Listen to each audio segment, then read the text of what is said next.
Аяз би. Ертеде Мадан деген хан болыпты. Хан болған соң, оның 40 уәзірі болады ғой. Бір күні хан уәзірлерімен мәжілістес болып отырып, «Уәзірлерім, сендер 40-ыңда асып туған ақылды, данышпан едіңдер. Мен сендерді бір жұмысқа жұмсаймын. Сендер маған дүниедегі адамның жаманын және шөптің жаманын, құстың жаманын тауып келіңдер. 11 ай уақыт берем. Сол 11 айдың ішінде тауып келмесеңдер, жазалы боласыңдар» дейді. Хан бұйырған соң амал жоқ. Уәзірлері өзара ақылдасып іздеуге кіріседі.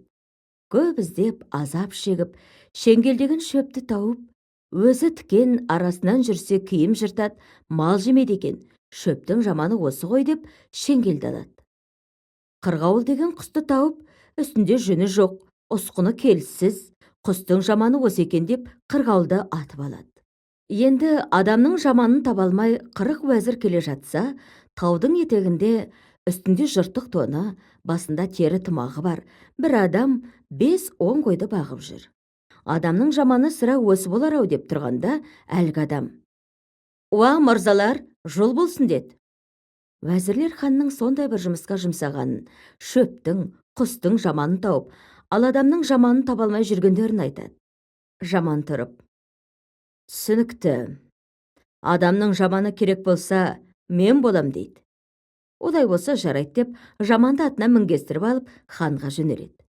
Ханға келе жатып, жаман: «Адамның жаманын тауып алдыңыздар, бірақ шөптің жаманы мен құстың жаманын таба алмаған екенсіңдер. Шөптің жаманы қарақоға, құстың жаманы сауысқан ет» деп уәзірлерге қырғауыл мен шеңгелді тастатып, олардың орнына қарақоға мен сауысқанды алдырған. Уәзірлер мәнісін сұрайын деп еді, хан алдында айтам деп жаман сөйлемеді. Уәзірлер келген соң, хан әкелген адамға қарап: «Әкелген адамдарың жарайды. Қазір аспазшыға апарып беріңдер. Көже мен нан берсін, сыйласын. Ертең ортаға алып тамаша етеміз» деп жаманды ас үйге жібертеді. «Бірақ» дейді хан, «құстың жаманы мен шөптің жаманын таба алмаған екенсіңдер. Құстың жаманы қырғауыл, шөптің жаманы шеңгел еді. Осыны көре, бұларды әкелулеріңнің не жөні бар еді» деп хан уәзірлерге қатулана бастайды. Сонда уәзірлер: «Тақсыр, айтқаныңыз дұрыс. Біз шөп жаман деп шеңгелді, құс жаман деп қырғауылды алып едік. Бірақ жолшыбай әлгі жаман, шөптің жаманы қарақоға, құстың жаманы сауысқан деп, бізге оларды тастатып, қарақоға мен сауысқанды алдырды» деп жауап береді. «Ей, жаманның не білгені бар екен? Шөптің жаманы қарақоға, құстың жаманы сауысқан екенін қайдан біледі? Алып келіңіздер, сұралық» деп бұйырып береді.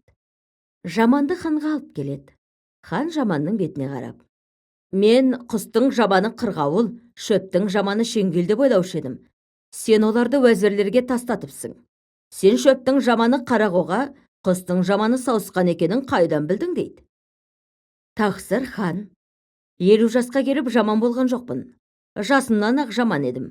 Өмірім отын су тасумен кісі етегінде құлшылықта өтті.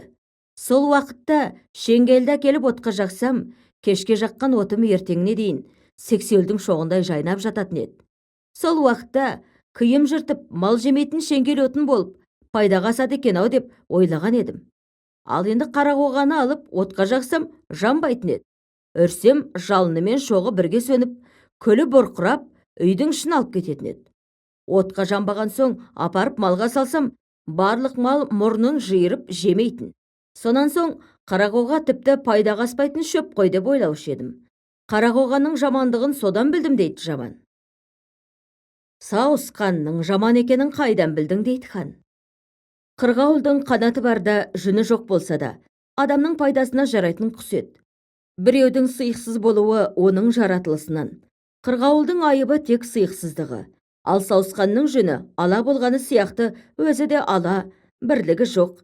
Екеу бірігіп ұшпаған, екеу бірігіп қонбаған, адам пайдасына аспайтын құс еді. Сондықтан құс жаманы сауысқан деймін. Сауысқан мен қарақоғаның жамандығын білдің. Енді өзіңнің жамандығыңды қайдан білдің» дейді хан. «Уа тақсыр, менің жасым 50-ге келді. Мен қатарлылар әйел алып, бала көрді. келін жұмсап қызық көріп отыр. Мен қайда болса сонда, әлі күнге дейін әркімнің артына мінгесіп, басқа біреудің құлшылығында жүрмін. Енді мен жаман емес жақсымын ба деп, Жаман ханға қарайды. Хан басын шайқап: апырай, осы жаман болса жарар еді. Құстың, шөптің, өзінің жамандығыңа да дәлел айттың. Жарайды. Енді менің бір тұлпарым бар. Соны сынап бересің бе дейді. Жақсы, сынап берейін деп, тұлпарды алып келген соң, Жаман тұлпардың алды-артына қарап: тұлпарыңыздың сипатынан мін таба алмадым.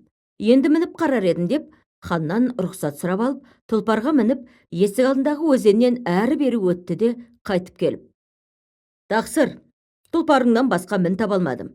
Тұлпарыңыз тек сиырға шатыс екен дейді. Апырай, оны қайдан білдің? Айтқаның рас. Менің Ақшахан деген құдам бар еді. Соның тұлпар табатын бір биесін қалап алдырған едім. Бие жүні кетіп, құлынды таба алмай өлер болған соң, бие өлсе өлсін, құлын қалсын деп ішін жарып, құлынды алғанмын. Сол құлын осы еді. Әбден отығып кеткенше сиырдың сүтімен асырап едім. Ал енді сен мұның сиырға шатыс екенін қайдан білдің дейді хан таңданып. Тұлпардың бөтен мінін таба алмадым. Бірақ тұлпарыңыз судан әрі бері өткенде аузын суға малып, артқы аяғын сілкіп өтті. Сиыр күніне 40 рет суарсаң да, судан айдағанда аузын суға малмай, артқы аяғын сілікпей өтпеуші еді. Тұлпардың сиырға шатыс екенін содан білдім дейді. Жұрт таң қалып бір-біріне қарасады. Хан біраз ойланып отырып: енді менің бір гауһар тасым бар. Ол тастың Сүлейменнің жүзігіндей, Мұсаның асасындай, Дәуіттің қоржынындай қасиеті бар. Сол тасымның қандай қасиеті бар екенін тап деп, қазынасындағы тасты алдырып береді. Жаман тасты алып салмақтап, байқап қарап отырады да: сіздің тасыңыз рас қасиетті тас екен. Бірақ 2 жылдан соң қасиеті бітеді. Тастың ішінде 2 ақ қарабас құрт бар. Тасыңыздың пышақ сырты қалыңдығы қалыпты. Сол құрт 2 жылдан соң тесіп шығады. Тесіп шыққан соң тасыңыз пайдаға аспайды дейді. Жұрт не дерін білмей, бірсыпырасы, бәрібір 2 жылдан соң пайдаға аспайтын болса, тасты жаралық депті. Бірсыпырасы, жаманның сөзіне бола тастан айырылмайық депті. Ақырында тасты жармақшы болады. Тасты жарып қараса, ішін 2 ақ қарабас құрт кеулеп, тесуге жақындап қалған екен. Тастың ішінде құрт бар екенін қайдан білдің дейді хан. Тастың қасиетіндей салмағы да болу керек. Тас жеңілденген екен. Құрт бар екенін содан білдім деп жауап береді. Апырмай, сен жаман болмадың ғой. Қайта сен бір данышпан болып жүрме? Ал, сен енді менің өзімді сынашы. Мен неше атамнан бері хан екемін дейді хан.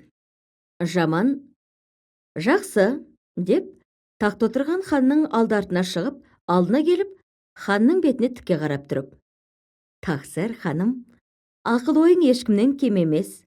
Бірақ хандық қарабасында қарадан туып хан болғансыз. Атаңда хандық жоқ дейді. Жаман сөзін бітірмей, хан сөзін бөліп: жоқ, қате айтасың. Мен 7 атамнан бері ханмын. Өзімді қойғанда да 6 атамды қайда жібересің деп зекіреді. Жаман саспайды: жоқ тақсыр, сіздің қарабасыңыздан басқа жеріңізде хандық жоқ. Сіз нағыз наубайдың баласысыз дейді.